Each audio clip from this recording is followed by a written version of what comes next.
brakes hissed. Mr. Harris glanced in his side mirror and saw the puppy again. The tiny golden-brown shadow sprinted behind the big yellow bus, paws skidding on frost. He was so small he could have fit inside a backpack, yet he chased 2 tons. Of steel without fear, Mr. Harris's chest tightened. He eased off the accelerator, letting the animal catch up. Inside, the 6th graders buzzed. Heads popped above green vinyl seats. Hands smudged the glass. "Look, it's the bus pup." Hannah gasped, pressing her mittened fingers to the window. Ethan laughed, but softly. "He's faster than my bike." The dog kept pace, tail wagging even while shivers rippled through his thin coat. Maple Street stretched ahead, empty except for scattered oak leaves. Mr. Harris finally stopped at the first corner. Doors folded open with a wheeze. "Shoo, little fella," he called, voice gentle yet shaky. The puppy halted, tilted his head, and offered a hopeful bark. 7 children stepped down onto the curb. Every single one turned to watch him. Nobody talked about homework or soccer. Their eyes were glued to that trembling figure. Mr. Harris coaxed the children. "Move along now. Stay out of the road." Mia, the quiet girl who always rode in back, lingered. She crouched, pulled a half sandwich from her lunch bag, and laid it on the grass. The puppy sniffed the offering but refused to eat. Instead, he stared at the open bus door like it was a glowing doorway to dreams. Mia whispered, "He wants a ride, sir." Her voice was barely there, yet the words felt heavy. Mr. Harris's rules, the district's rules, weighed heavier still. He clicked the warning lights off and rolled forward. Through the mirror, he watched the pup resume the chase. Every bump jarred the little body, yet the dog never slowed.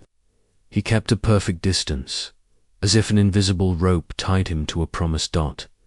At Walnut Avenue, the same scene repeated. Kids disembarked, but their chatter was different. They were soldiers cheering. "A hero. Go, buddy, go." Theo yelled, pumping his fist. "Someone adopt him already." Charlotte added. Mr. Harris flashed the interior lights to calm them. Secretly, he loved their passion, but safety mattered. He continued the route, trying to focus on stop signs and schedules, yet the mirror tugged his eyes. The sun finally peaked, over rooftops, painting the frost gold. In that glow, the puppy looked almost lit from within. When the last child stepped off at Pineview School, the captain of the football team lingered beside the driver's seat. "Sir, can't we keep him on the bus until we find his owner?" Ben asked. "I'm sorry, son. District policy says no animals." Mr. Harris hated how small his answer sounded. Ben nodded, disappointed, and jogged toward the gym. Mr. Harris sighed and pulled away. He planned to head straight to the depot, but a soft whine drifted through the open windows. The puppy was still there, weaving past parked cars, tongue lolling, legs trembling now. Traffic thickened. A delivery truck honked. Mr. Harris's pulse hammered. One wrong step and the little shadow would be gone forever. At a red light, he made his decision. The door folded open again. "Come here, buddy," he murmured. The puppy hesitated, then leaped aboard in one clumsy bound. His paws slid on the rubber floor, claws clicking. He looked up at Mr. Harris with eyes so grateful they seemed to speak. "Only until the depot," Mr. Harris said. "Deal." The dog answered with a single wag that shook his entire body. Back on the road, the bus felt different, warmer, somehow. The puppy explored each aisle, sniffing forgotten crayons and jacket sleeves. He paused at Mia's empty seat, curled into a sleepy ball, and finally accepted the sandwich crumb she had left behind. Mr. Harris smiled despite himself. He lowered the radio volume. The world outside sounded distant. Safer, minutes later, he swung through the chain-link gate of Maple District Transportation Depot. Buses lined up like tired soldiers. He parked in his usual bay, killed the engine, and let the silence settle. "All right, pal," he said, standing. "Let's see those paws." He filled a paper cup with water from the break-room sink and placed it beside the wheel. The puppy drank greedily, nose bumping the cup and splashing his whiskers. Then he sat, tail thumping, watching Mr. Harris with absolute trust. "Where do you belong?" Mr. Harris wondered aloud. He checked the collar but found no tag, only a worn strip of leather. Footsteps approached. Bert, the night mechanic, poked his head in. "You running a pet service now, Harris?" Mr. Harris chuckled. "Temporary passenger." Bert's gruff face softened. "Cute mutt. You gonna keep him?" "Can't, but I'll figure this out." Mr. Harris stroked the dog's head. The fur was cold at first, then warmed under his hand. He felt a strange promise form inside his chest, a vow he hadn't spoken yet. The puppy followed him into the office. Mr. Harris scribbled a note on the depot. "Bored. Found puppy followed Buseni info. Call Harris." He added the day's date, underlined it twice, and taped a picture drawn hastily by memory, a golden pup with hopeful eyes. When evening shadows stretched across the parking lot, he prepared to lock up. The puppy refused to leave the wheel well. He curled their nose on paws, as if that big rubber tire were a guardian wall. Mr. Harris laid an old blanket over him. "Rest easy, little shadow," he whispered. "Tomorrow we'll try again." As he walked away, Mr. Harris heard a faint tail thump, like a thank you knocking on a door. The sound echoed in his heart all the way home, beating in time with a question he could no longer ignore. Why does this puppy chase my bus every dawn? He didn't know yet, but he promised the answer would come, and he would be ready to listen. He owed the little traveler that. If you feel connected to this story, please like, share, and let know your city or country below. Mr. Harris unlocked the depot gate before sunrise and hurried toward Bay 3, heart thumping louder than his boots on concrete. The blanket he had left the puppy in still lay there, damp with morning dew, but the little shadow was gone, dusty. Pawprints scattered across the oil-stained floor, looping around garbage cans and workbenches, tiny signposts of restless searching. He crouched, tracing one track with his finger. "Where'd you wander off to, buddy?" he muttered, feeling the chill of the metal floor. A muffled whine echoed from behind the spare tire rack.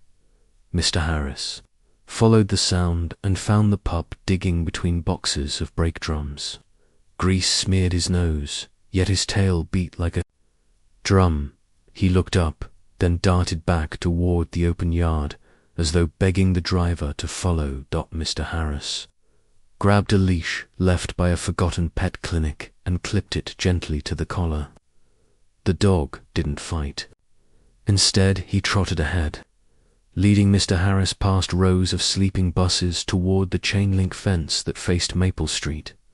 Fresh paw prints dotted the thin layer of dust near the gate, all pointing inward. Mr. Harris counted 3 separate trails, each smaller than a child's hand. "How many times did you circle this place last night?" he asked. The puppy paused, ears twitching, then pressed his nose to the hinge post. Scrapings on the metal showed he had tried to squeeze under.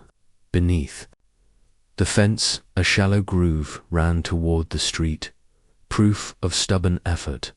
"Looking for someone, aren't you?" Mr. Harris whispered. Tires crunched on gravel behind him. Bert the mechanic rolled in, coffee steam curling from his mug. Early again, Harris. Couldn't sleep, Mr. Harris answered. Checking on our stowaway. Bert knelt. Hey. There, fella. The pup sniffed Bert's fingers, but kept one eye on the gate. He's hunting a ghost, Bert said softly. Mr. Harris nodded. Seems so. I left a note. No calls yet. Town's waking. Give it time. The driver led the puppy back inside and poured kibble from an emergency pet kit the depot kept for wildlife rescues. The pup sniffed the bowl, then stepped away. Instead, he trotted to the big yellow bus, the same one he had chased, and sat by. The front tire, head tilted, toward the door. You trust that bus more than food, Mr. Harris murmured. He opened the door. The puppy bounded up and settled on Mia's seat, curling around a blue crayon. Mr. Harris felt a pang. The shy girl had seemed drawn to the dog yesterday. Maybe she held a piece of the puzzle. The morning route began. Mr. Harris tied the leash loosely to a seat frame so the dog could look out. As they rolled through quiet streets, kids noticed him immediately. Hannah squealed, "He's inside." Ethan grinned, "Best morning ever." Mr. Harris raised a hand. "Keep voices low. Don't scare him." Mia climbed on last.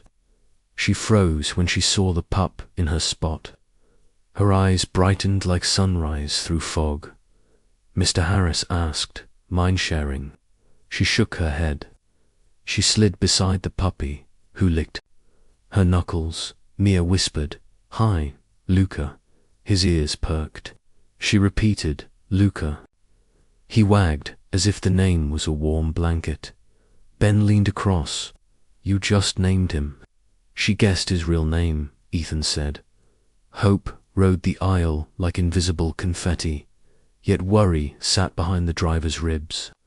Policies were strict, and Principal Grant was stricter. This joy could vanish with one phone call. After drop-off, Mr. Harris returned to the depot. The pup jumped down, nose to the ground. Tracing yesterday's circles again, Mr. Harris followed, clipboard in hand, tracking every pup. They led to Bay 7, where an old activity bus sat retired, its tires flat, windows fogged with dust. The puppy pawed the door, whining. Mr. Harris opened it. Inside lay a dusty backpack, a scorched corner peeking from under a seat. He lifted it carefully. Embroidered letters, read Lucas. Fire-singed edges told a silent horror. Mr. Harris sat on the step, heartbeat echoing in the hollow bus. The puppy curled against his leg, eyes deep with memories he couldn't voice. Bert called from outside. "Find something." Mr. Harris held up the backpack. A name, maybe a story. He placed the bag in a plastic bin, labeled Lost and Found, and carried the puppy to the break room. He searched online archives, typing Maple Street house fire and boy named Lucas. Old articles loaded slowly, headlines blurring his vision locale. Hero boy saves puppy, perishes in flames. Mr. Harris swallowed hard. The date was 2 years ago, same week. A grainy photo showed a golden brown puppy cradled in a firefighter's arms. He muttered, "You survived, little guy. And you came back." The puppy nudged his elbow. Mr. Harris closed the laptop, eyes wet. "It's okay," he said softly. "We'll figure this out." He added a new line to his note. "Possible name Luca. Does this mean something? Please call before locking up for midday break." He set a shallow pan of soapy water by the entrance and washed the dog's paws, scrubbing away grease. The pup stood still, trusting, clean. He looked brighter, almost glowing under the fluorescent lights. That afternoon the district secretary called, but only to confirm tomorrow's safety inspection. No mention of lost puppies, no sign of relief. The silence felt louder than the depot's compressors. Mr. Harris's palms sweated as he hung up, realizing the search would depend on children, not officials, and on one sturdy little heartbeat. Alone tonight. Tomorrow, Mr. Harris promised, we dig deeper. Someone loves you. I'll find them. As the driver walked toward his car, he glanced back. The puppies sat at the bay door, tails sweeping slow arcs, eyes fixed on the departing routes. Dusty pawprints no longer covered the floor. Instead, one clean trail led straight to Mr. Harris's heart, marking a path he knew he had to follow, wherever it went. Mia boarded the bus Tuesday morning and felt a strange electricity hum under the ceiling lights. Overnight, her shy whisper of Luca had ignited the entire school. Crayon flyers now dangled from zippers and lunchboxes. Each drawing showed a golden-brown puppy chasing a yellow bus, while giant letters shouted, "Bus pup needs a home." Glitter trailed down the aisle, sparkling like fresh snow. Mr. Harris kept his face stern, but his eyes betrayed a grin as he closed the doors and started. The engine.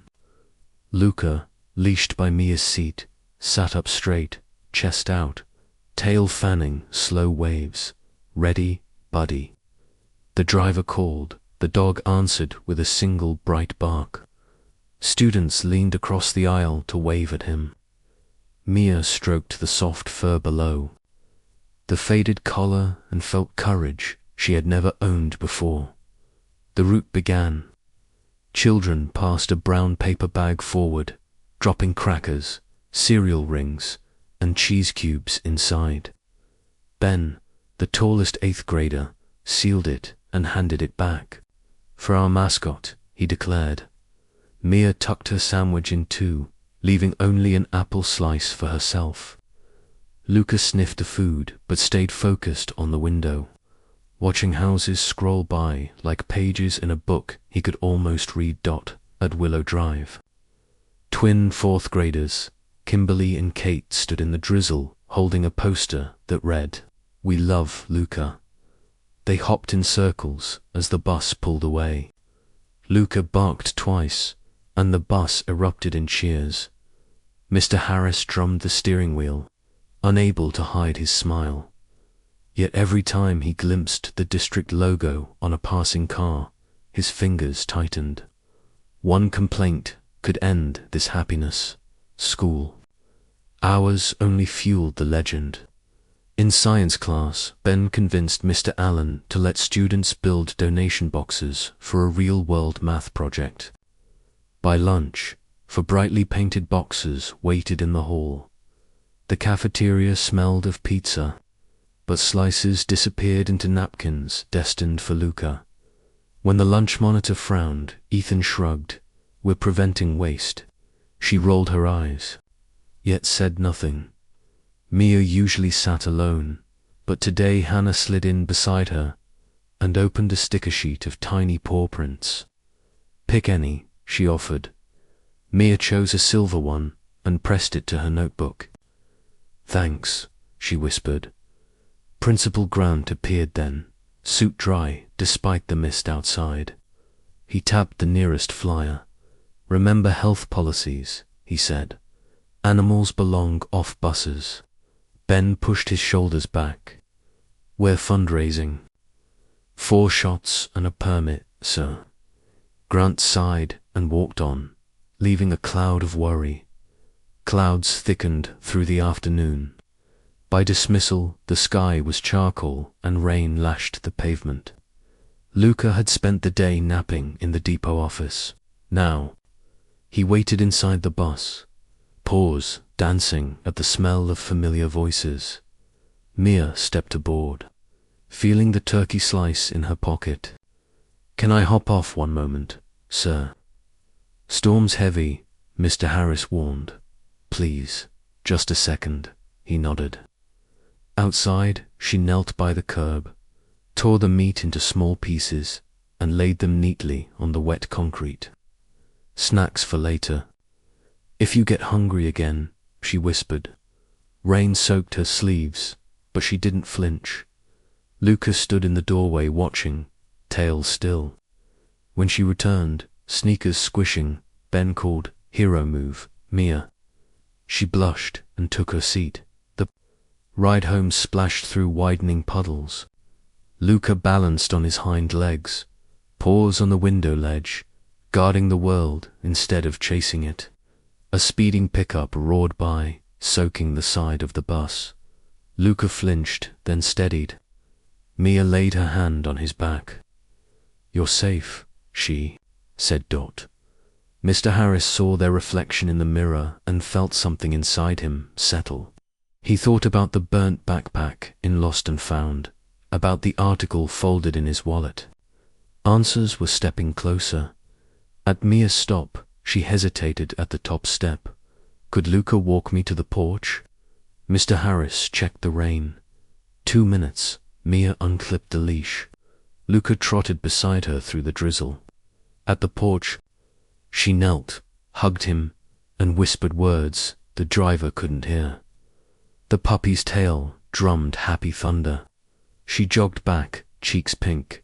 Ben asked, "What did you tell him?" "That tomorrow is his big day," she replied. "Why tomorrow?" "You'll see." Back on the road, the rain eased, revealing a low sun that threw gold across the dashboard. Luca curled at Mia's feet and finally accepted the bag of snack pieces. Crunching contentedly, when the last passenger left, twilight draped the depot. Bert the mechanic emerged from Bay 7, wiping grease on a rag. The kid committee dropped. "This," he said, holding a glass jar heavy with coins. Mr. Harris whistled. All in one afternoon, towns rooting for him. Luca sniffed the jar, ears perked. Inside the break room, Mr. Harris counted $46.13. Not enough for permits, but more than hope alone. He sat on the floor beside. Luca unfolded the yellowed newspaper clipping and traced the headline, "Local boy dies saving puppy from fire." The photo showed Lucas Parker, soot-streaked, grinning, cradling a puppy who looked just like Luca. Mr. Harris swallowed hard. "You made it back," he whispered. Luca licked his hand. That evening, Mia wrote a letter to the school board. "Please, let Luca ride. My brother wanted him safe. We can finish his wish." Tears dotted the page, but she sealed the envelope with the silver paw sticker at the depot. Mr. Harris laid the blanket over the sleeping dog. Wind rattled sheet metal. He pressed the paw sticker from earlier onto his watch face and whispered, "Tomorrow we speak for you, pal." Luca twitched in dreamland, paws running but heartbeat calm. The depot lights dimmed, and Mr. Harris finally believed the little dog might catch the future he'd been chasing since the fire. Somewhere distant, a dawn alarm clock ticked toward morning, counting the hours until a town decided if promises could ride buses. Rain hammered the town before dawn, drumming on depot roofs like warning fists. Mr. Harris arrived early, coat dripping, and found Luca pacing circles by Bay 3. Lightning flashed blue through open doors, and the puppy's shadow jumped across. Puddles. The driver's heart thudded. Today's inspection loomed. Principal Grant would ride the route. Any mistake could doom the dog's future. Bad morning to run beside buses. "Pal," he whispered. Luca answered with a hopeful yip. Mr. Harris lifted the pup, ran a towel over shivering fur, and fixed the leash to a seat rail. The lights flickered. As thunder rolled, he started the engine. Wipers slapped water aside, but sheets kept coming. On radio, weather alerts warned of flash floods along Route 17. He had no choice. The road linked half his stops. At Maple Street, the first children huddled under umbrellas. They climbed aboard with squeaks of wet shoes and wide eyes. Hannah gasped, "It's pouring buckets." Ethan peered at Luca. "He okay, safe and dry," Mr. Harris said, keeping his tone calm, though his knuckles were white on the wheel. Mia entered last, raincoat too big for her shoulders. She knelt by Luca, whispering, "Storm can't scare you, hero." Luca licked a raindrop from her sleeve. The bus groaned forward, wind shoved at its sides. Outside, trees bent like dancers in pain. The radio crackled with another warning. Mr. Harris slowed, but spray from passing cars blurred the windshield anyway. The heater could not chase the chill. When they turned onto Route 17, the sky turned almost black. A fallen branch forced Mr. Harris over the center line. A horn blared from a delivery van, making kids shriek then laugh from nerves. Luca barked once, sensing tension. "Easy, boy," Ben called from the back. On a downhill grade, water sheeted over asphalt, hiding potholes. Tires hissed. The bus hit a dip, lurched, then settled. Luca slipped across the floor, claws scrambling. For hold, Mia scooped him against her chest. "Hold tight," Mr. Harris shouted over the roar. Up ahead, streetlights winked out. Power failure. The only light came from the bus lamps and fractured lightning. Shadows jumped across seats. Younger. "Kids whimper, Ed," Charlotte cried. "I can't see." Mia raised her voice for the first time all year. "Everybody breathe. Lucas brave. We can be too." Her steady tone cut through the panic. Even Mr. Harris felt steadier. A sudden figure appeared on the roadside. A stalled sedan half submerged in water. Its driver waved wildly. Mr. Harris. Braked wheels skidded. Lucas slid again, yelping. The bus stopped inches from the car. Water rushed around the tires. Mr. Harris opened the door, letting wind blast rain inside. "Stay seated," he ordered. He jogged to the sedan, spoke with the driver, then hurried back, soaked. Roads blocked ahead. "We're detouring." He reversed, but another vehicle splashed behind, horns blaring. A siren wailed far off. Stress built like steam. When he found a gap to turn, Luca squirmed from Mia's arms and bolted down the aisle, leash trailing. Before Mr. Harris could react, the dog slipped through the still open door into the storm. "Luca." Mia screamed. Gasps filled the bus. Mr. Harris slammed the brake, threw on hazards, and jumped after the dog. Rain slammed his face. He spotted Luca sliding on the flooded shoulder, paws skimming above hidden gravel. A pickup barreled toward the pup, water spraying like jaws. "Stop," Mr. Harris yelled, waving his arms. Brakes squealed. The truck fishtailed and halted feet away. Luca froze, soaked and shaking. The driver cursed, but fear softened his eyes when he saw the trembling puppy. Mr. Harris scooped Luca close, felt the tiny heartbeat hammering. Water poured from the dog's coat. The pup pressed his nose under the driver's chin as if to hide. From thunder, back inside, the bus erupted in relieved cheers. Ethan blurted, "That was insane." Hannah wiped tears. "I thought he was gone." Mia took the pup, wrapped him in her coat. Luca shivered once, then melted into her arms. Mr. Harris shut the door, lungs burning. He knew Grant would hate soaked seats, but rules could wait. He checked. Mirrors, signaled, and crawled back to the intersection. Every bounce drew a small whine from Luca, so Mia whispered steady stories about sunny days in grassy parks until his heartbeat slowed at Pine View. School, the rain eased to mist. Staff with umbrellas guided students inside. Principal Grant, suit spotless under a tiny canopy, approached. His frown deepened at the sight of the dripping dog. Protocol broken, he said. Ben stepped beside the driver. Sir, he saved our nerves on Route 17. He deserves a chance. Grant glanced up, shivering Luca at muddy floors, and at 20 pleading faces.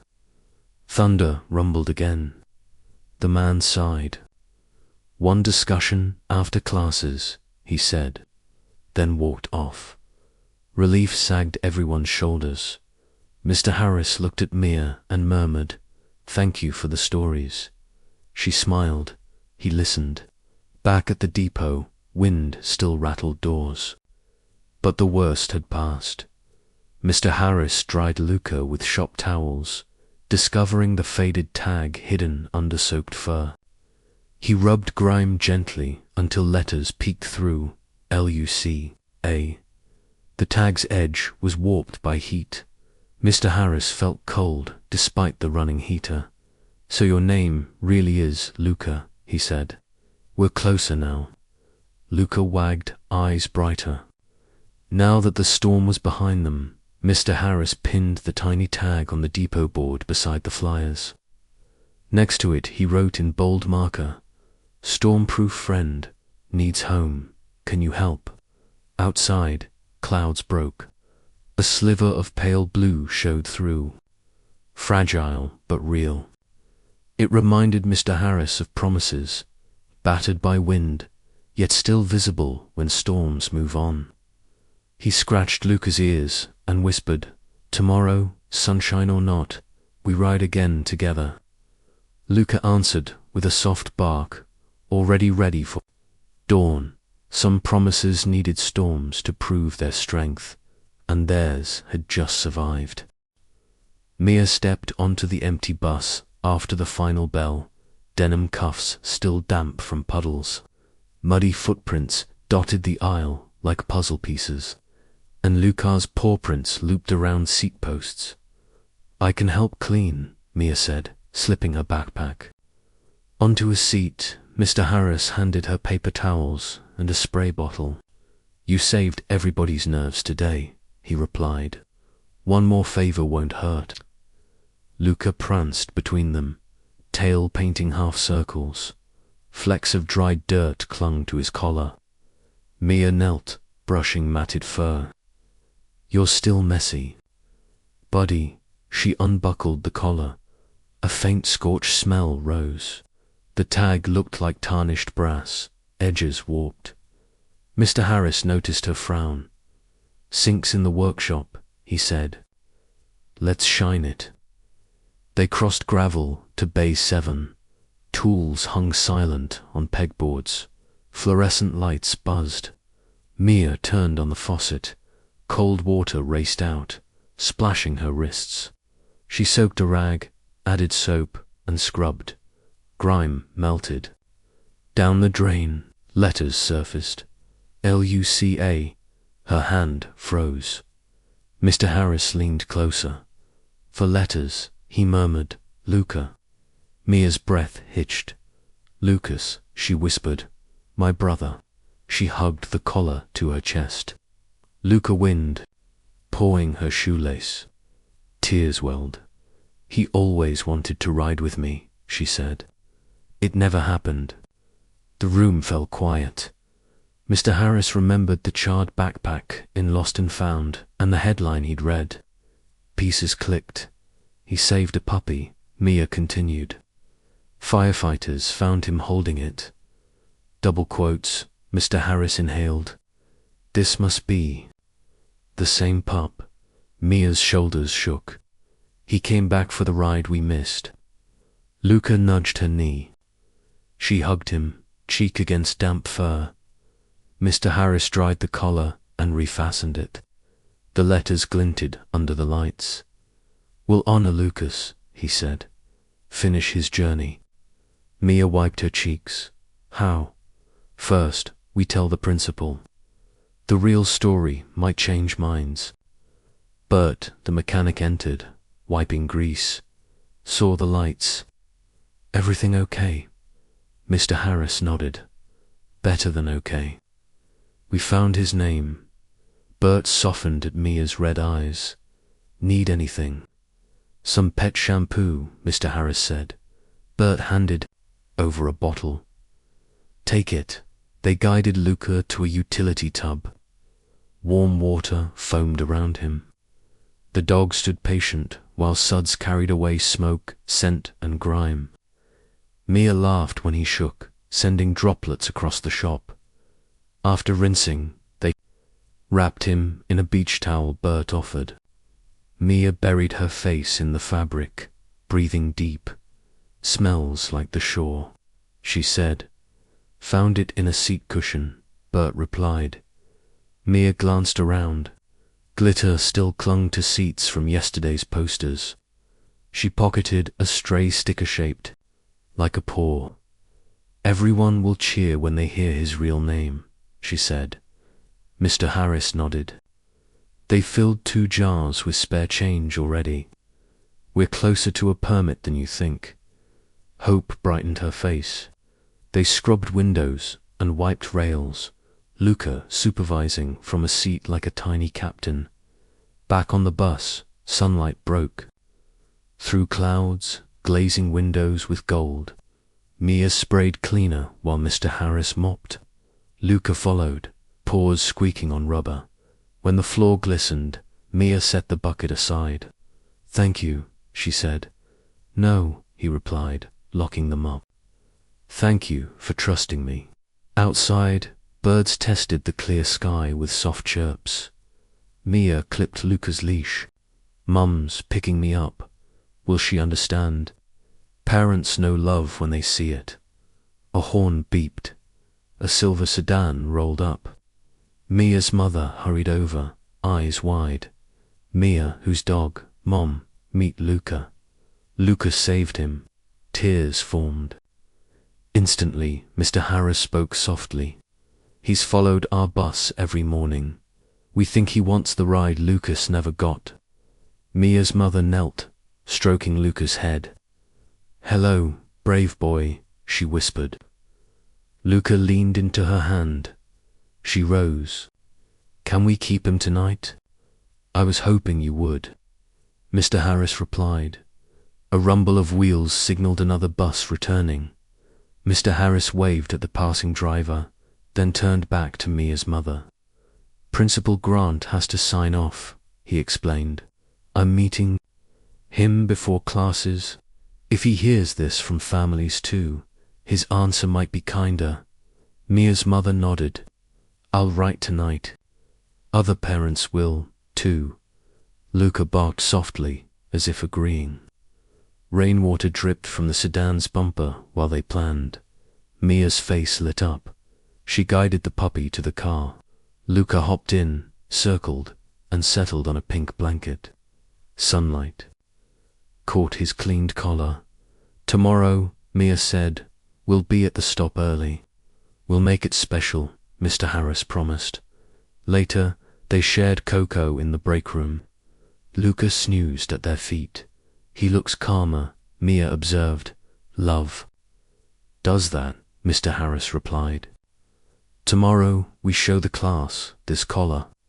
Mia tapped the letters. Lucas would be proud. The sedan drove away slowly.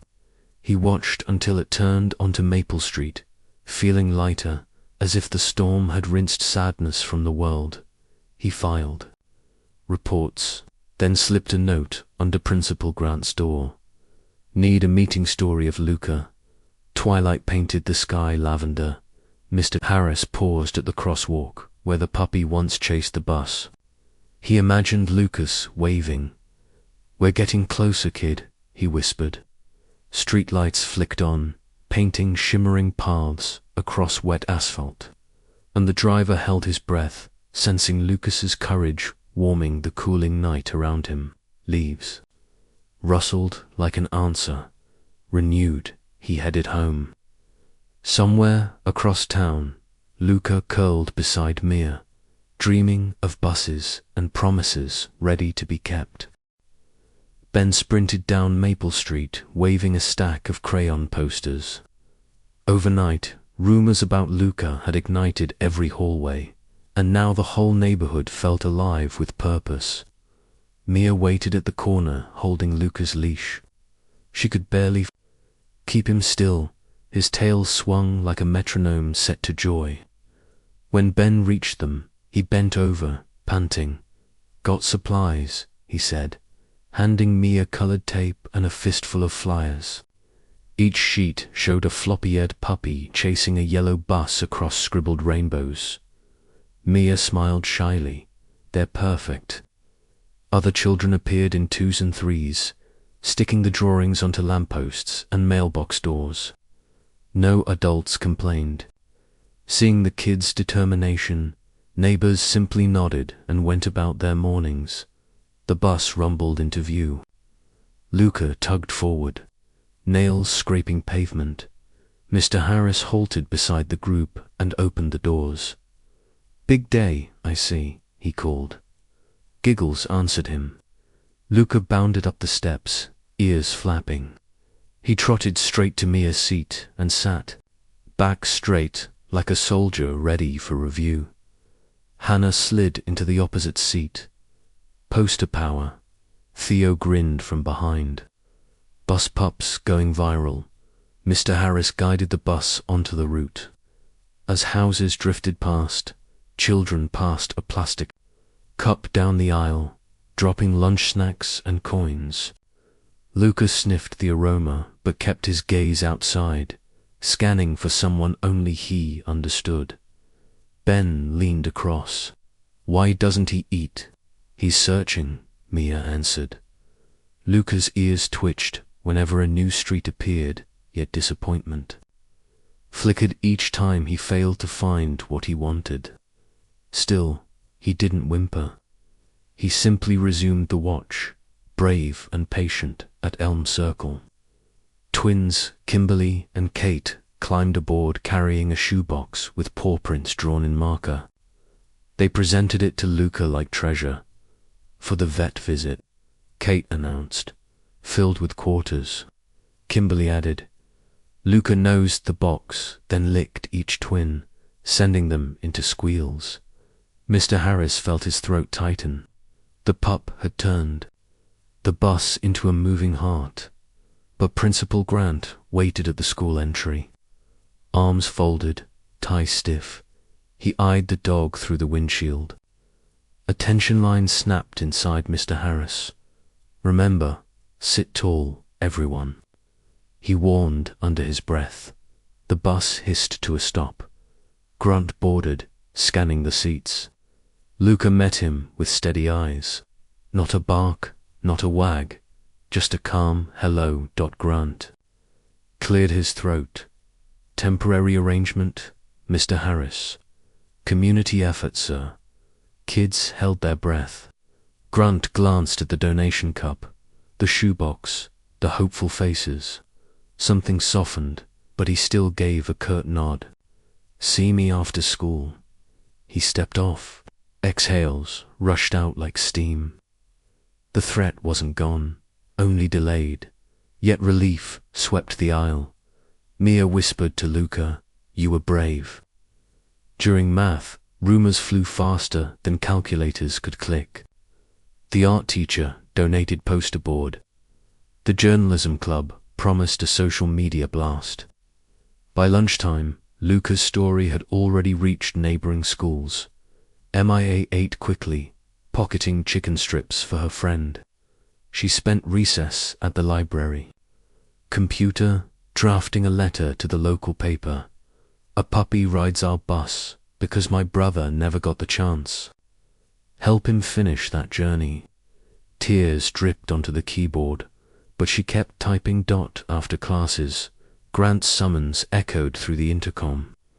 Mia, Ben, and Mr. Harris gathered outside his office, clutching the collar, the shoebox, and the coin. Luca stayed in the nurse's room, monitored by the kind receptionist. Grant's desk was neat enough to scare dust. He gestured at chairs. Mr. Harris spoke first. "Sir, The dog's name is Luca. He belonged to a boy who died rescuing him in a fire. Today he rides for that boy. Mia laid the collar on the desk. Lucas was my brother. Please let Lucas stay until his promise is done. Grant picked up the tag. Its edges were warped, but the letters shone. His shoulders eased a fraction. Ben set the shoebox down. Funds for shots and a sanitation permit. Grant lifted the lid. Coins glimmered like tiny suns. He sighed. Paperwork is still required. We'll file, Mr. Harris said quickly. We just need time. Silence thickened until Grant finally spoke. 1 week. If everything is filed and health cleared, Luca may continue until a permanent decision is made. Gratitude flooded the room. Mia nearly leaped from her seat. Thank you, sir, she whispered. Outside, they found Luca napping on a blanket. He woke, tail thumping, as if feeling the victory before hearing it. Ben raised the shoebox overhead. 1 week, cheers echoed down the hall. Teachers peeked outdoors, smiling.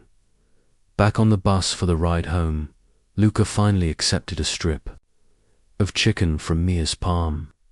He chewed thoughtfully, eyes warm. Mr. Harris started the engine. Tomorrow, he announced, we celebrate.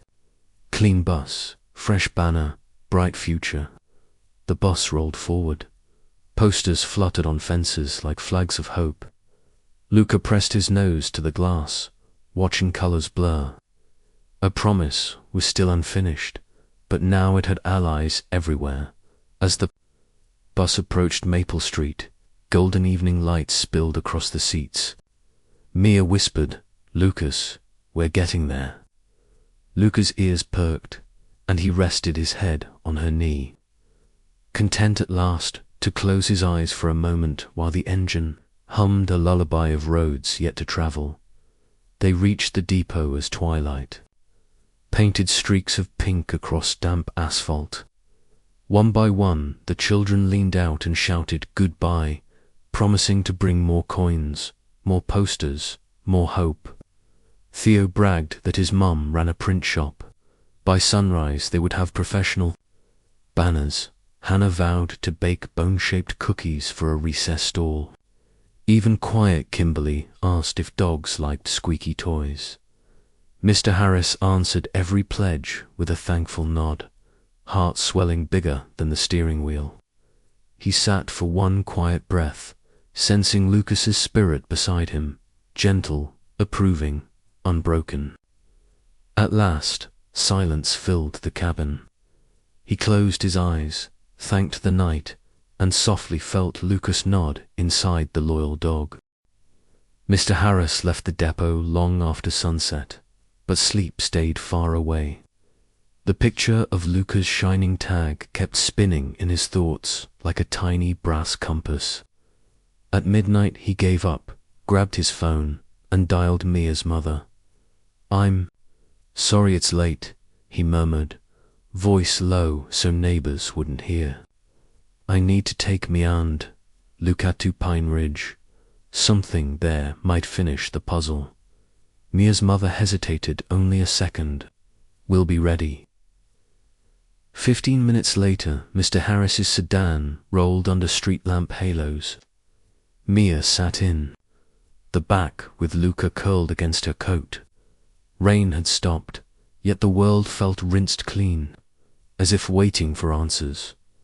Pine Ridge lay on the edge of town, a stretch of silent roads and shuttered windows.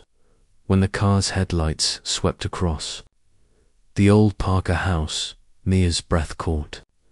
The 2-story home stood dark, boards across the downstairs windows, charred streaks still scarring the eaves. Luca whimpered, nose pressed to the glass. Mr. Harris killed the engine. We don't have to go in. I do, Mia said, voice trembling. But sure, they stepped out. Weeds brushed their legs. The porch sagged, but held. Mia's mother produced a spare key kept since the fire inspectors left. The lock clicked. Hinges groaned open into shadows scented with smoke and dust. Mia flicked her flashlight on. Pale cones of light revealed walls peeled by heat. Child-size handprints lingered on a soot-grey hallway. Luca padded forward, sniffing each doorframe. His nails clicked like timid messages on hardwood. Upstairs, the remains of Lucas's bedroom waited behind a half-hinged door. Posters of space shuttles had curled into black lacework. Toy cars lay melted into the carpet. Luca darted inside before anyone spoke. He sniffed under a bed frame, then to a closet split by heat. Suddenly, he barked twice and scratched at a small trunk wedged against the wall. Mia knelt, heart pounding. She lifted the lid. Inside sat a red toy fire. Wheels fused, but nameplate still clear. Lucas 2022, a scorched photo of Lucas hugging the same puppy. Both smiling in smoke-framed sunlight lay beneath. Mia's tears fell fast. He planned this gift, she whispered. He saved Luca for me. Mr. Harris felt every hair on his arms rise. He imagined the boy hauling the puppy from flames, promising they'd ride the yellow bus together. The promise had lived on in Luca's memory, steering tiny paws each dawn. Lightning flickered far away, lighting the room in ghostly strobe. Luca whined and nudged the photos toward Mia. She hugged the dog. I miss him so much. Her mother wrapped them both. He's still here, honey. Look what he sent back to us. She stroked Luca's ears. He carried Lucas's love all the way home. Luca then scratched again inside the trunk, revealing a folded sheet of lined paper. Mia unfolded it carefully. Crayon lines showed a bright yellow bus with two stick figures, labeled Lucas and Mia, waving from the window. Underneath, a shaky sentence read, "Tomorrow we ride together." A sob broke free from Mia. He drew this the night before the fire. Mr. Harris swallowed. This is the proof Principal Grant needs. They explored further. In the hallway, Mia found her brother's baseball cap hanging on a burned coat rack, brim smeared with soot yet intact. She placed it on Luca's head. The puppy shook butt, left it there, ears poking sideways like funny flags. Even grief loosened for a second as everyone laughed softly. Downstairs, the kitchen still held the breakfast table, dishes fused by heat. A wall clock had stopped at 6:14. The hour flames cut power. Luca sat beneath it, eyes fixed on the hands. Mr. Harris snapped a photo. Mia traced a finger over burnt wallpaper. He must have run through here with Luca in his arms. Toward the back door, her mother said, pointing to a warped frame. He almost made it outside. Silence returned, heavy but not bitter. Outside, distant thunder rolled away, leaving the night very still. Mr. Harris cleared his throat. Tomorrow, we show everything, the toy, the drawing, the photo.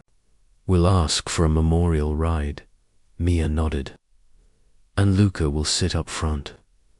The dog wagged as if he understood. They returned to the foyer. Luca paused at the doorway, looking back once, then followed Mia into the cool night air. The house seemed to exhale behind them, its secret finally shared. Back in the car, they placed the fire truck and the drawing on the seat between them. Luca rested his chin on the truck, eyelids drooping.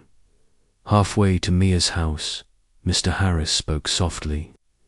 He chased the bus because it sounded like Lucas's laugh, big, loud, and bright. Mia smiled through tears. Then he can hear it every morning now. They arrived just after 2 a.m. Porch lights cast warm circles. Mia's mother carried the toy. Mr. Harris lifted the sleeping puppy, paws dangling. Before she went inside, Mia pressed the photo into Mr. Harris's hand. "Show it at the meeting," she said. "Make them understand." "I will," he promised. Back home, Mr. Harris placed the picture on his kitchen table and stared at it until dawn painted orange on the blinds. He saw a brave boy, a brave pup, and an unbroken line of hope stretching between them. He whispered, "We'll finish your ride." Lucas.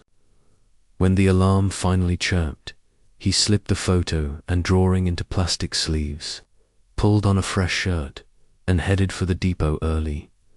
Luca and Mia would board soon. Today, the truth had a face, a tag, a crayon dream, and and no one, not weather, not rules, would stop that truth from taking its rightful seat on the yellow bus. Outside his window, first light gleamed on puddles, and he realized the journey ahead might still be hard, but the road was finally clear, paved by courage, friendship, and a golden brown pup who refused to give up. He whispered, "Hold on, Luca, we're almost home." Morning broke bright and brittle, as if the sky refused to remember the night at Pine Ridge. Mr. Harris parked the bus in front of the district office, nerves rattling like loose bolts. Inside his coat pocket lay Lucas's crayon drawing, the charred toy truck, and the printed photo, sealed in clear sleeves. He touched them like talismans and whispered, "Hold strong, little hero." Luca waited beside Mia on the sidewalk, leash looped around her wrist. The puppy's head tilted at the glass doors, ears flicking at every echo. Mia smoothed the cap she had washed and stitched, Lucas's name now bright across the brim. "Ready," she told the dog. Luca answered with a low huff, tail swaying. "We hit $200, Ben beamed. "That covers vaccines and half the permit fee." "That covers love," Mr. Harris said. "Let's show them." They filed into the lobby. District emblems stared down from polished walls. The receptionist eyed the puppy with raised brows, but Mia produced the 1-week waiver Grant had signed. A buzzer clicked. Room B, the receptionist sighed. Inside, 5 board members sat behind a horseshoe table. Papers rustled. Principal Grant was already there, arms folded, brow lined with cautious hope. Mr. Harris felt sweat bead under his collar. Luca trotted forward, nose twitching at the smell of old carpet and fresh coffee. The chairwoman, Mrs. Miller, tapped her pen. "We're here to discuss requests concerning bus pup." Whispers rippled from the children's section. Mia lifted the drawing. Her voice wobbled, then steadied. "My brother Lucas drew this the night before he died, saving Luca from our house fire. Lucas's dream was to ride the bus together. Luca has chased the bus for weeks to finish that dream." She set the drawing on the long table. Gasps floated down the line. Mr. Harris placed the charred fire truck beside it. Then the photo. Ben propped the donation board upright. Mrs. Miller inspected the memorabilia. "We appreciate the sentiment. However, district policy forbids animals on regular routes unless they are certified service animals. Liability, allergies, sanitation." Grant interrupted, softer than usual. "I gave a provisional pass, pending today's decision." Another member, Mr. Yates, flipped through a packet. "Even if we approved, we need full vet records, behavior assessments, and updated shots." Ben held up a folder. "All scheduled." For Friday, local vet volunteered. Mia whispered, "Please, one memorial ride. Let him sit where Lucas never could." Mrs. Peterson, a grandmotherly board member, dabbed her eye. "My grandson rides that bus. He told me about Luca. I support a single supervised ride. The chairwoman frowned. Emotions aside, if precedent is set, every lost pet may be placed. On buses, Mr. Harris felt heat rise. With respect, ma'am, this isn't about a pet. This is about fulfilling a boy's dying wish and helping an entire school heal. Luca rested his paws on the table edge, nose touching the photo. Gasps turned into soft oars. Mrs. Miller sighed. We'll vote, motion, deny the request, and enforce animal-free transportation. Hands raised. 322. Motion carried. Stunned silence swallowed the room. Mia's shoulders collapsed. Ben muttered, unfair. Grant's lips tightened. Even he looked shocked. Mrs. Miller closed her folder. You have 48 hours to remove the dog from district property. Animal control will verify. Tears blurred Mia's vision. She scooped Luca, burying her face in his damp fur. I'm sorry, she whispered. Mr. Harris gathered the artifacts. Each felt heavier than iron.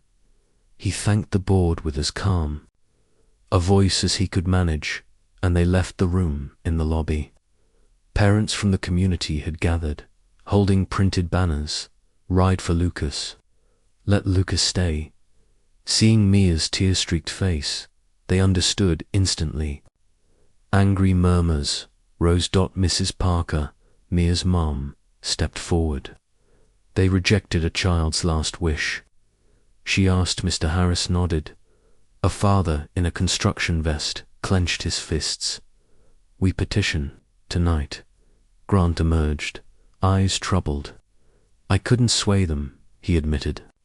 But their decision isn't final until the superintendent signs tomorrow morning. Ben's eyes lit. We have one night. Grant glanced around, then lowered his voice. I can't endorse breaking rules, but I won't place extra guards. On the bus depot this evening, hope sparked.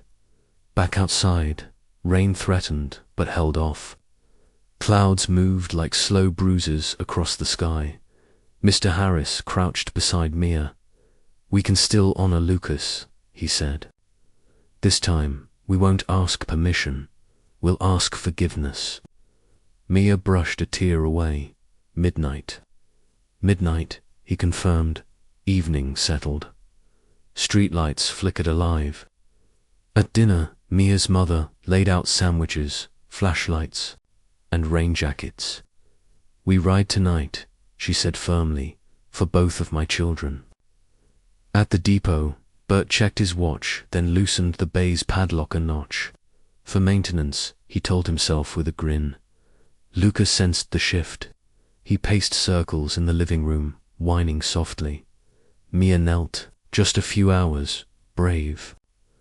Boy. She clipped on the collar, touched the shiny letters, and kissed his forehead. Close to 11. Shadows gathered on Maple Street. Students clutching lanterns. Parents with travel mugs of coffee. Teachers with umbrellas. The yellow bus, polished that afternoon, waited like a silent promise. Hope filled the bus. Midnight neared. Hearts pounded. Mr. Harris turned the ignition, engine rumbling, a bass chord of defiance. He swung the doors wide. Everyone aboard. He called. Luca leaped first, claiming the front seat next to the wheel well. Mia followed, clutching the drawing. Ben and Hannah carried donation jars. Parents filled rows behind. The bus rolled into the night, headlights carving golden tunnels through the dark. Every street they passed belonged to Lucas once in his dreams. Tonight those dreams would finally breathe, and though thunder growled faintly on the horizon, not one soul aboard felt fear. The wheels turned steady, the passengers sang quiet lullabies, and at the very front, a golden-brown puppy pressed his nose to the glass, ears lifted toward a future bright enough to guide. him home. Midnight air pressed cold against the windows as the yellow bus rumbled out of the depot. Lights dimmed like a lantern sliding through sleeping streets. Inside, parents whispered to children beneath soft-colored flashlight glow. Mia stood beside Luca in the first row, one hand on his collar, the other guarding Lucas's crayon drawing in her jacket. The engine hummed low, yet every heart aboard drummed faster. Mr. Harris eased around the first corner. "Maple and birch," he announced quietly, stopping where Lucas had lived. He opened the door. Night air rushed in, smelling of wet leaves. Mia stepped to the curb, placed a toy car, the last from Lucas's melted collection, then climbed back. Luca watched, ears high, marking the moment they rolled on. At each intersection, Grant's deadline echoed, yet no one mentioned rules. The journey felt larger than policy. At Cedar Lane, Ben rang a handbell. Riders hushed. He taped a poster reading "Ride complete" to the stop sign. Ben also passed around the plastic donation cup they'd used all week, its bottom clinking louder each time a parent slipped coins inside. By the third stop, the cup felt heavy, proof that small hands and big hearts could tip any scale. Past dark storefronts and shuttered diners, the bus glided. Porch lights flicked on as neighbors peeked, curiosity replacing complaint. Inside, Luca padded seat to seat, nudging hands, steadying nerves. Mia noticed the change. Each gentle nudge seemed to stitch fraying courage back into nervous riders. She whispered, "Therapy dog magic," and Ben, overhearing, grinned, replying, "Better than medicine." Their quick exchange sprinkled laughter down the aisle like confetti. Thunder muttered far away, but stars peeked through clouds. Mrs. Parker passed thermoses of cocoa. "Drink up, team, the night is long." Children sipped, cheeks glowing. Mrs. Parker collected empty cups in a grocery bag printed with daisies, joking, "Return them washed or pay a cookie fine." The threat of extra cookies sparked mischievous cheers.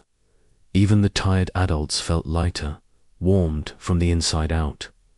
Halfway through the route, Mr. Harris climbed Ridgeview Hill and parked. Quiet settled so deep they heard Luca's breaths. Mia spoke. This was Lucas's lookout. She opened a rear door. Cool wind fluttered posters. Everyone descended, forming a circle. Flashlights pointed down so the sky stayed wide. Luca nosed the hill's edge, then sat beside Mia, eyes on distant rooftops. She set the drawing on the grass, weighing its corners with stones. The crayon bus almost glowed. Mr. Harris said, "Lucas wanted a ride. Tonight, he gets the whole town." Parents linked hands. Some prayed, others simply breathed. Hannah lifted a small speaker. "May I?" At his nod, gentle guitar chords filled. The dark Lucas's camp song. Voices joined, shaky then strong. Luca tipped his muzzle and howled softly. Laughter and tears blended, turning chill night warm. When silence returned, Ben whispered, "Lucas saved Luca. Now Lucas saves us." No one added more. Before climbing back aboard, each passenger touched the drawing, a silent oath to carry Lucas's courage beyond tonight. Little Kimberly pressed a sticker star onto the paper, saying softly, "For guidance," and nobody teased her. Instead they echoed, "For guidance," like a promise. Clouds parted deeper, revealing silver along the east. Dawn neared. Mr. Harris clapped softly. Back aboard. Final stretch. They filed in. Luca resumed his post at the windshield. Descending the hill, headlights stayed off. Moonlight and lamps guided them. They passed Lucas's playground. Swings, creaked. Mia pressed her palm to the glass, murmuring, "He loved racing here." Luca's tail thumped. 2 blocks later, distant sirens wailed, but not for them. Tension rippled and eased. Mr. Harris kept speed steady. Near Riverbend Bridge, they reached the last stop. A lone street lamp buzzed overhead. Mia fastened Luca's tag to the pole with ribbon. "Ride complete, big brother." Luca licked her cheek, sealing the circle. Ben pulled out his phone and recorded the moment. Narrating, "Last stop logged at 0300 hours. Mission nearly complete." The video captured Luca's lick and the ribbon fluttering, ready for tomorrow's news blast across every student's feed. Exhaustion settled. Children rested on parents' shoulders. Posters rustled. Mr. Harris's eyelids burned, yet mission ruled. Sky turned pale, violet. Birds chirped. Returning to Maple Street, early joggers paused at the sight. Banners fluttering, sleepy riders waving, and a golden-brown pup shining at the front. The bus rolled into the depot, just as the first gold shaft crowned roofs. Mr. Harris cut the engine. Silence thickened with joy. He stood. Friends, Lucas's promise is kept. Cheers erupted. Mia hugged Luca, tears bright. Mrs. Parker snapped photos. Ben whispered, "We did it." Mr. Harris opened the logbook. Under observations he wrote, "Completed memorial ride for Lucas Parker. No incidents, only hope." He signed and snapped it shut. Grant's daunting signature still hovered over them. But Mia looked at the sunrise and whispered to Mr. Harris, "The sun doesn't need permission." He laughed, a sound rough with relief, and answered, "Neither do dreams." Sealing a kinship forged in courage. Pink light painted the walls. Luca stepped off, sniffed morning air, then trotted a blessing circle. Parents guided sleepy kids to cars. Mia lingered, forehead to Luca's.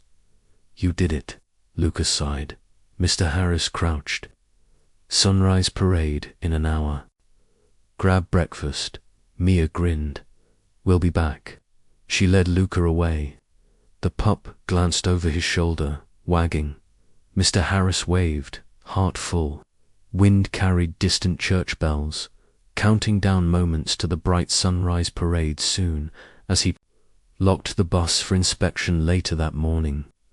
The driver slipped the key into his pocket and felt it press against the plastic sleeve of Lucas's drawing. The small weight reminded him that responsibility and rebellion sometimes ride the very same route. Sun edged above the rooftops when Mr. Harris steered the freshly washed bus onto Maple Street. Headlights off, hazard lights blinking like hearts. Overnight, the kids had worked wonders. Ribbons fluttered from telephone poles. Chalk arrows guided the route, and a handmade banner draped across the first intersection, pleading, "Let Luca ride." The sight pulled a surprised gasp from every adult stepping onto the sidewalk. Parents in work boots or church shoes carried lanterns fashioned from mason jars. They passed them to children, who cradled the glowing jars against their coats as if guarding wishes. At the corner, Ben and Hannah organized a line, measuring space so nobody strayed near traffic. Theo handed out wristbands cut from bright construction paper. Each strip bore the words for Lucas in thick marker. Mia arrived with Luca trotting proudly at her side. The pup wore Lucas's cap and a new blue scarf knitted overnight by Mrs. Parker. Neighbors clapped at the sight, mindful of sleepy babies in strollers. Luca responded with a confident bark that sounded almost like a bugle call. The morning air smelled of cinnamon from a table where Kimberly and Kate sold bone-shaped cookies, their earnings rattling into an old coffee tin. Principal Grant emerged next. Hatless coat, unbuttoned, expression unreadable. He paused at the cookie table, bought 2, and slipped them into his pocket before walking toward Mr. Harris. "Inspection team will reach the depot at 9, he said. "Parade ends long before that," the driver answered. Grant nodded once, then surprised everyone by attaching a wristband to his own sleeve. The moment flicked an invisible switch. Choir students hummed a chord, and the line began to move, lanterns bobbing like fireflies in light. Mr. Harris walked in front, holding a sign marked Route Leader. Mrs. Parker paced the rear, counting heads with every block. Narration carried by Hannah's portable speaker told passersby why the gathering marched. Each recorded sentence ended with a child chanting, "Ride for Lucas." Hope for Luca. Store owners opened doors, donating muffins, water, and tissues. Elderly residents waved from porches. Some pressed dollar bills into donation jars as they rolled past Oak Square. The group stopped beside the retired activity bus where the charred backpack had been found. Bert, the mechanic, opened the door with an exaggerated bow. Mia climbed the steps first, placing the drawing on the driver's seat, ribbon fluttering at the edges. Tears blurred her vision, but she kept speaking. "Lucas, the whole town is here," she whispered. Luca jumped up beside her and set both paws on the cracked vinyl. Cameras flashed. Parents wiped eyes. Even Principal Grant looked away, blinking hard. Back outside, the choir started an a cappella version of "You Are My Sunshine." Voices wavered on the early notes, then strengthened as more adults joined in. Birds perched along telephone wires seemed to listen. When the last chorus faded, Mr. Harris signaled forward. The parade reached Pine Ridge just as sunlight spilled over treetops, turning boarded windows gold. The burnt Parker house stood waiting, silent witness. Mia led a moment of stillness, head bowed. Luca pressed against her leg, tail low, and released. "A soft whine," she spoke aloud. "Brother, Luca finished our promise." The crowd echoed, "Finished our promise," turning the street into a tender echo chamber. A breeze lifted ashes from gutter seams, scattering them like confetti backlit. By sunrise, it felt, for a blink, as though the boy himself scattered a blessing. Ben stepped forward, holding the stuffed donation jar, and read the total aloud, $342.19. Cheers erupted. Grant clapped too, the sound sharp, decisive. He cleared his throat. "Funds cover shots and the entire permit. I will personally deliver the paperwork to the superintendent before 9.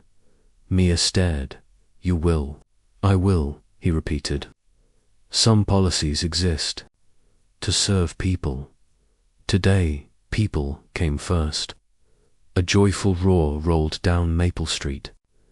Luca barked 3 times, bounding in circles until laughter swept the crowd. Neighboring dogs answered from yards. The moment felt orchestrated by fate. Mrs. Parker raised her phone.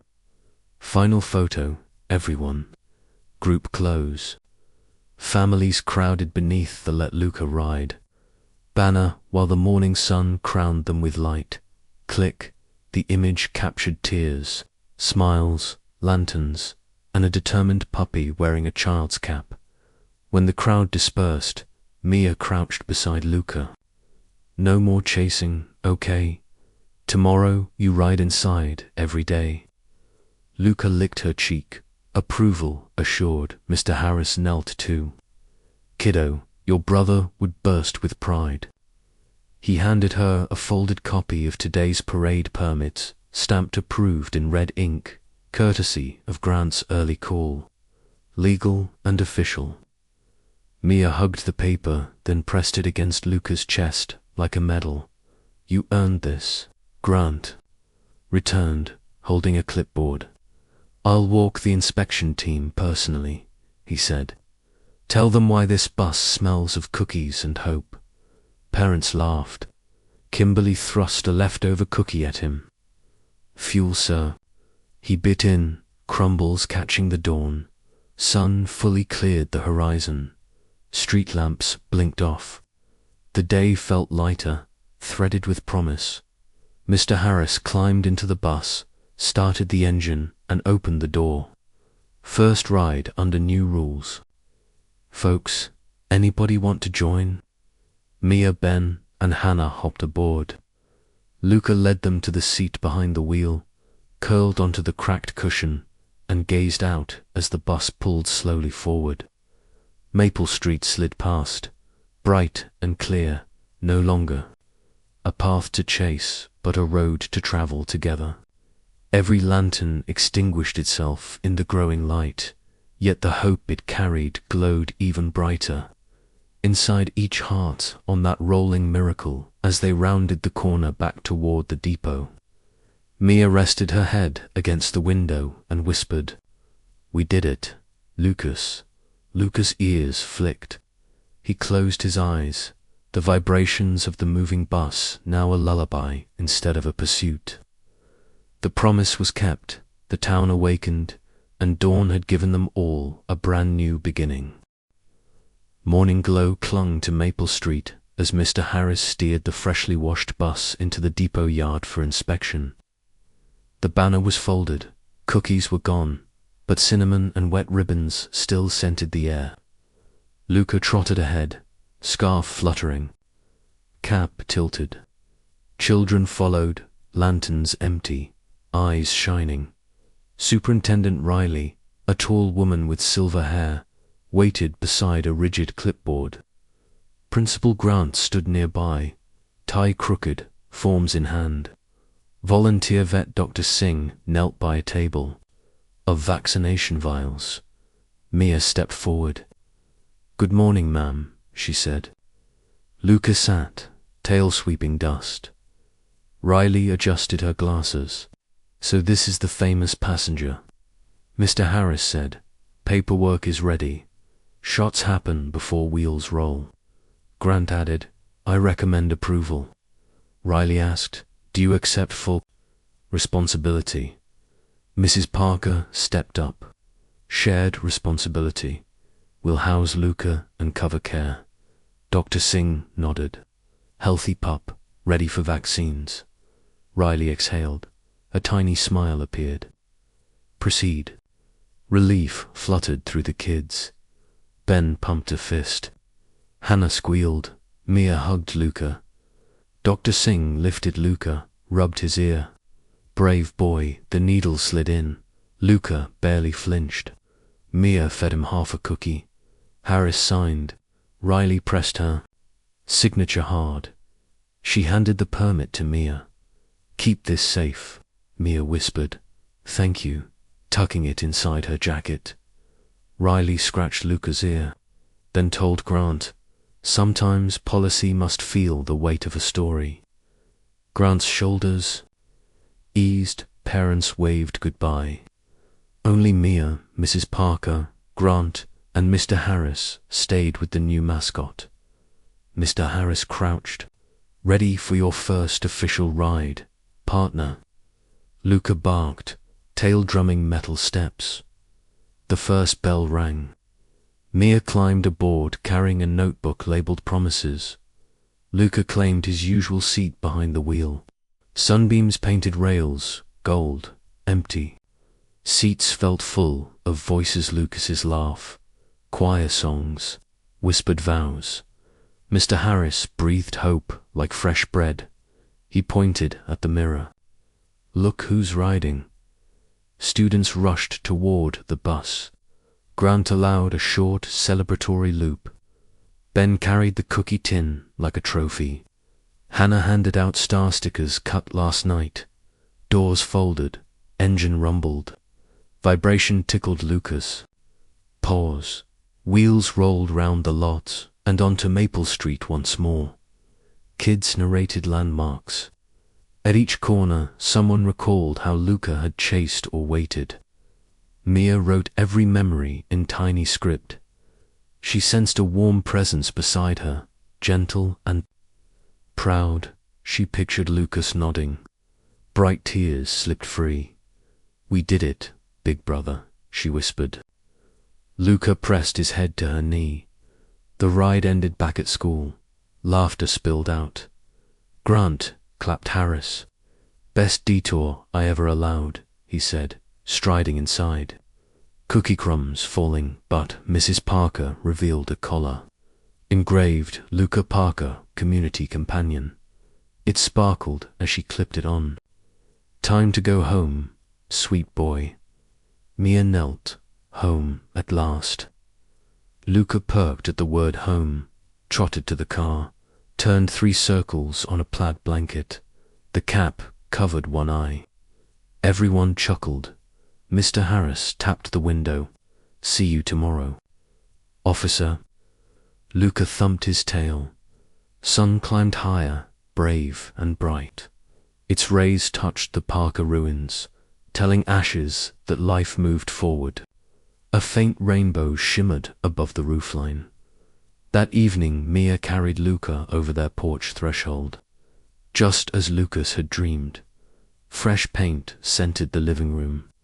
A rebuilt shelf held Lucas's portrait beside Luca's shining tag. They played fetch until dusk. Each return brought Luca closer to laughter, closer to peace. After dinner, they visited Lucas's grave. Mia placed the old fire truck toy on the stone.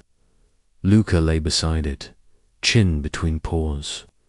Wind stirred maple leaves, soft applause. Mia murmured, "Ride done. Love continues." She touched the stone, then Luca's tag. On the drive home, stars bloomed. Luca stuck his head out, night air ruffling fur. Streetlights blurred orange streaks. No fear chased him now. Only dreams waited ahead. In Mr. Harris's house, the driver pinned a sunrise parade photo above his desk. Below it, he taped the logbook. Note, "Only hope." Tomorrow's route would start with a wagging tail in the mirror. A reminder that promises keep driving long after wheels stop. Weekend came fast. Saturday morning, the community held a small fair on the school lawn. Booths sold lemonade, origami dogs, and painted rocks. A banner declared Luca Day. Mr. Harris ran a miniature bus made from cardboard. Kids crawled inside, reenacting the chase. While parents filmed, a reporter from the local paper interviewed Mia. She spoke softly but clearly about Lucas's promise. Her words printed on Sunday's front page beside a photo of Luca licking ink off the reporter's hand. Donations doubled overnight. Enough to build a scholarship fund in Lucas's name for students who show quiet courage. Sunday evening, the school board held a public session in the gym. Superintendent Riley stood at the podium and announced, "Effective immediately, Luca is certified as the district's official comfort companion. He will ride bus 3 each morning and spend afternoons in reading corners, listening to children." Practice allowed. Cheers thundered. Grant wiped his eyes, pretending dust. Bert the mechanic presented Luca with a custom step stool so his short legs could climb seats safely. Back in class, Mia placed Luca's cap on the teacher's desk and wrote a journal entry that began, "Some promises chase us. Some we chase back. The best ones meet in the middle and walk beside us forever." When the last bell rang, Luca bounded down the hall, ears flapping, leading students toward the waiting bus. As the doors closed, sunlight flashed on his new tag, reflecting onto every smiling face. Dismissal bell echoed across Pineview School as children flooded the courtyard, buzzing about Luca's new job. Mr. Harris unfolded the door, welcoming the stream. Ben carried the empty cookie tin like a drum. Hannah waved her glittery clipboard. of sin-ups for lunch with Luca. Each kid slapped a hand to the puppy's head for luck before sliding into seats. Luca basked in the attention, tail flicking as steady as the bus's idle growl. Seatbelts, Mr. Harris reminded, though. His grin betrayed pure pride. The chorus of clicks barely finished when Mia hurried up the steps, clutching her promises notebook.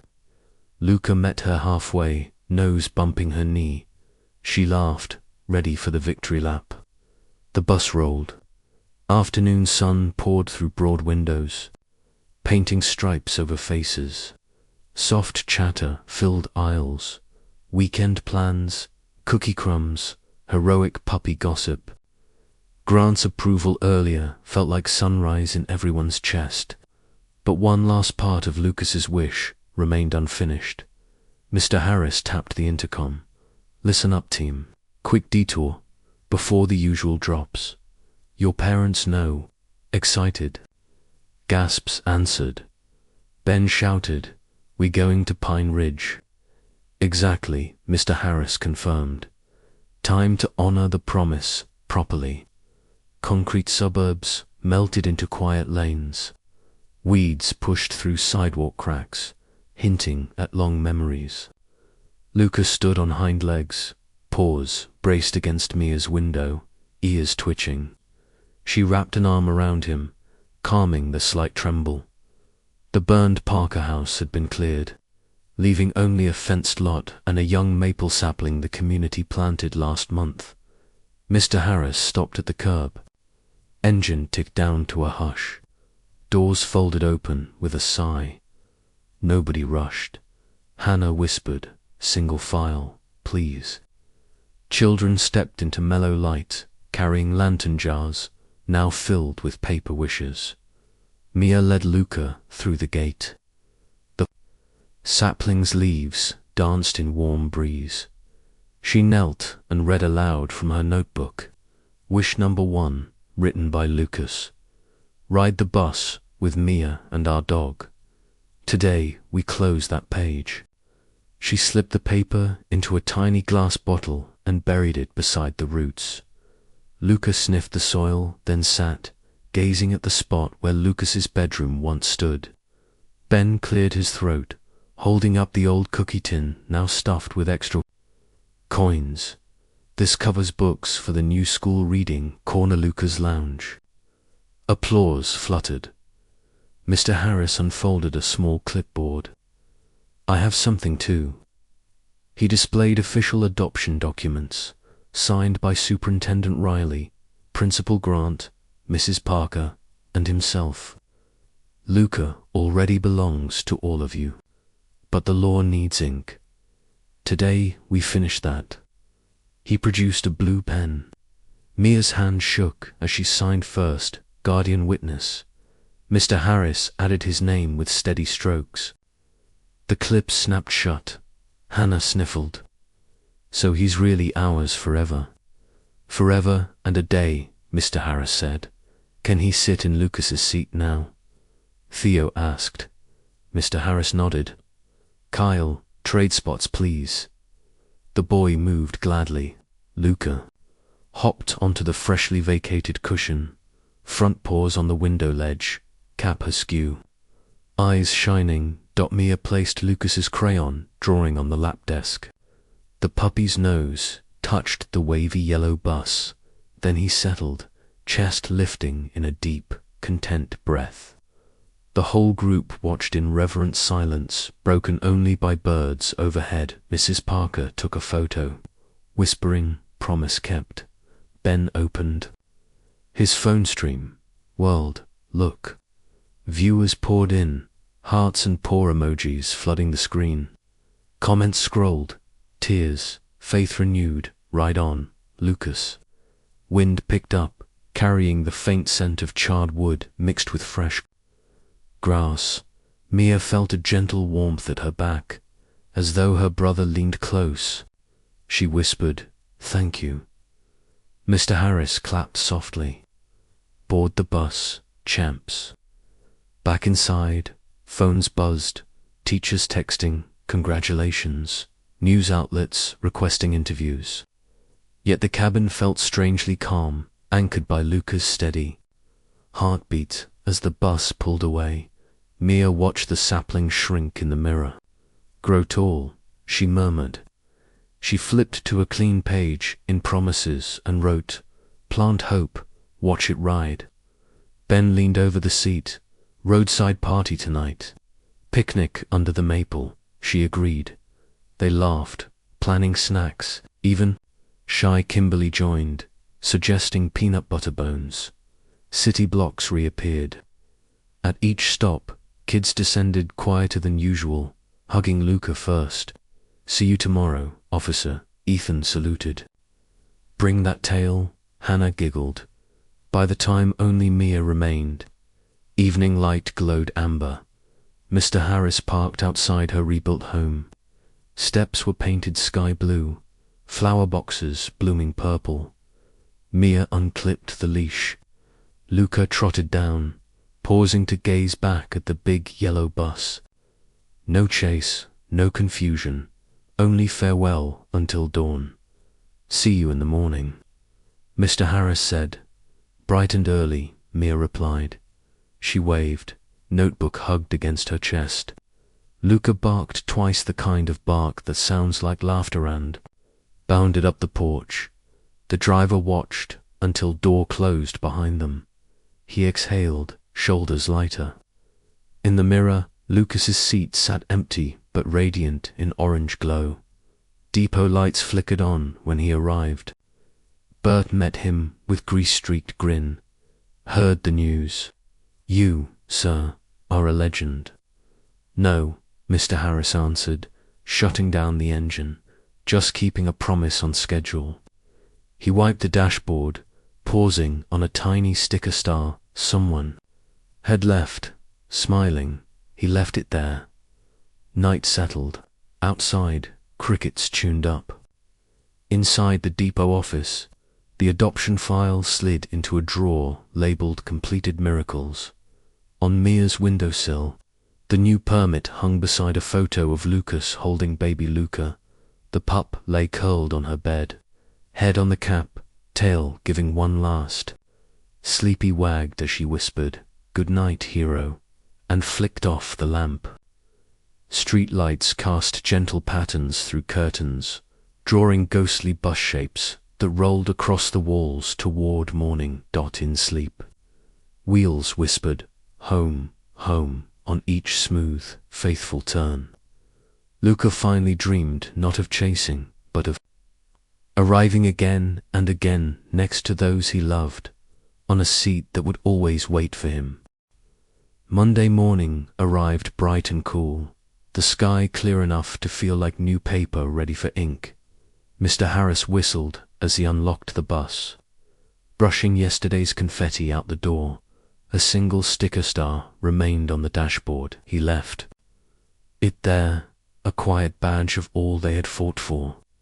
Luca bounded up the steps behind him, tail wagging like a small flag. No leash was needed now. Trust alone steered the eager paws. Mia and Ben were first at the stop. They carried cardboard boxes bulging with children's books, each stamped with a smiling paw logo. "For Luca's lounge," Ben announced, muscling the load onto the front seat. Mia followed with a box of beanbag covers sewn by parents all weekend. Luca sniffed the bright fabric, sneezed once, then settled at his window post, overseeing the loading like a proud conductor. By the fourth stop, the aisle looked like a tiny library in motion. Hannah passed out color-coded cards, yellow for reading aloud, blue for silent cuddle time, green for shy readers needing Luca's quiet company. Kids tucked the cards into pockets the moment they received them, afraid to lose their piece of the new tradition. Principal Grant waited at the school entrance wearing a sweatshirt that read Bus Crew. He checked the permit clipped to his belt, then flashed a thumbs up as the bus rolled through. The entire faculty had been invited to the ribbon cutting in the library first period, and excitement buzzed louder than the bell. Inside the library, tables glittered with balloons. Superintendent Riley greeted each student personally. Reporters from 2 local stations set up tripods, careful not to block the view of the bright corner marked Luca's lounge. Volunteer dads had painted the reading nook a cheery sunrise gold, and Bert had built a wooden sign shaped like a bus wheel. Mia led Luca onto a circular rug printed with paw prints and moons. She knelt, smoothing the scarf around his neck. "Ready to open your place," she whispered. Luca answered with a happy bark that echoed through the high windows. Mr. Harris cut the ribbon with oversized scissors borrowed from drama club. Flashbulbs popped. Applause thundered. Luca trotted in circles, greeting every cheer like a returning hero. Even shy Kimberly burst into giggles when the puppy nudged her elbow, inviting her to sit. After the ceremony, students scattered to bean. Bags, books opened like bright wings. Luca curled between Mia and Hannah as they read The Brave Little Engine aloud, their voices rising and falling in practiced unison. Whenever they reached a hard word, Luca tilted his head as if listening. Harder, and somehow the syllables untangled themselves. Grant approached Mr. Harris at the back of the room. "Never thought paperwork could feel this good," he admitted, eyes glistening. Mr. Harris clapped him on the shoulder. "Sometimes a bus ride rewrites more than routes," he replied. News crews asked for interviews. Mia spoke softly but clear. "My brother believed promises keep people together. Luca proves promises can also keep stories alive." The reporter blinked away tears, then crouched to let the puppy lick her mic.